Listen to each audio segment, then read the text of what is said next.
I consider moving to Lanai every time I come here. So ready to come here. Why am I leaving? It's a spectacular place, and Lanai gets more interesting again with the University of Hawaii coming here. I mean, you just don't think of the University of Hawaii having graduate programs on Lanai. For there being who lives in this house? That's Professor so-and-so. Who lives in this house? That's Professor so-and-so.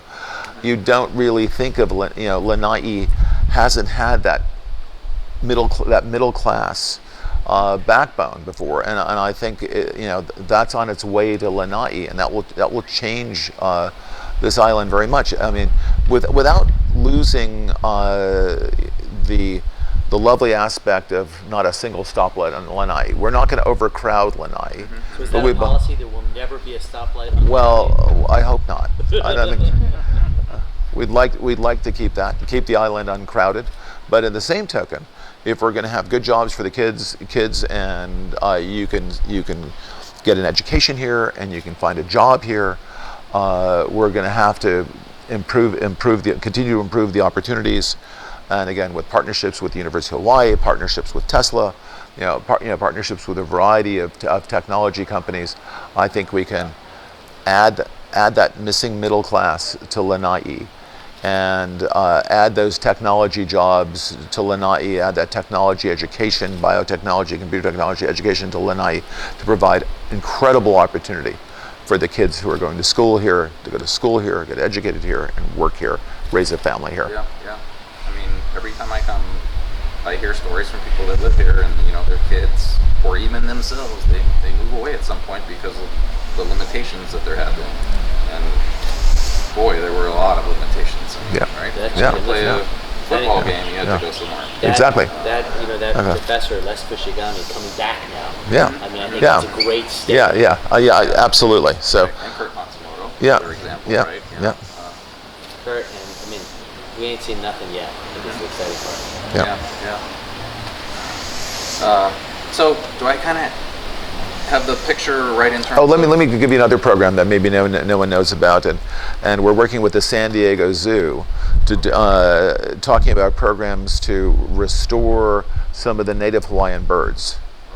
Okay. We've got a program to restore some of the native Hawaiian turtles. So two different groups working with San Diego Zoo.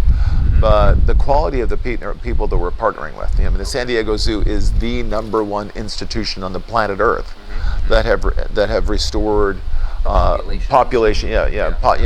Restored the California condor on the brink of extinction. Certain Hawaiian birds on the brink of extinction. Not only restored them, but they got to the point where they're prospering. As a result of the work of the San Diego Zoo. So these are the kind of partners we need. These are the kind of programs we need. This is how we inspire the kids in Lanai, how we educate the kids in Lanai, and make this a place that they can stay. I don't know if it's fair to count the different initiatives you have here, but it sounds like renovating, remaking the tourism facilities, the two hotels, but one big one, obviously. Yeah, it's a big economic engine, right? Without that economic engine, it's hard to do anything. And you have health, medicine. Absolutely. Another one. Agriculture is another one. Yeah. And then education. Models of sustainability. Whether you look at energy, whether you look at water. Yeah. The runoff. I mean, this is all critical issues. Even sustainable art, in an interesting way. So bring that aspect. I mean, the whether it's a contemporary sculpture garden and an ongoing program to bring artists here. Yeah. This is another thing. Some kids, not all kids want to be computer programmers, and or want to. Really, there are a few that don't.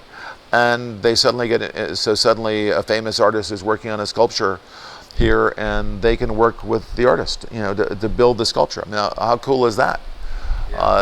So you have this, but again, all of this is sustainable, and all of these are ongoing programs. Restoring the watershed, restoring a lot of it's just the environment, sensitivity to the environment, and a restoration of the environment. Restoring the birds, restoring the turtles, restoring the watershed. yeah, we can provide more water with desal. And it wasn't just, okay, the people, there was a controversy to build desal 10 or 20. Actually, that was one of the best things I think that happened, because it allowed us to rethink the whole desal idea.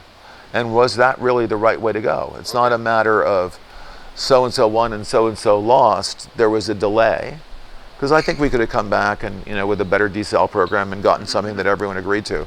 But we had more time to think about it, and we thought about, I think, a much better approach than desal. The sustainable conservation conservation and restore the watershed. Let's do that. Okay, and that's so it's not like desal's on a back burner that you envision coming back to. I'm not. Maybe we'll need it, but I don't think so. Remember, it's not just Larry. I mean, Larry's working with experts at University of course, and other universities of who are analyzing how much water really is in our water table. What is, how do you define what the watershed is? Yeah.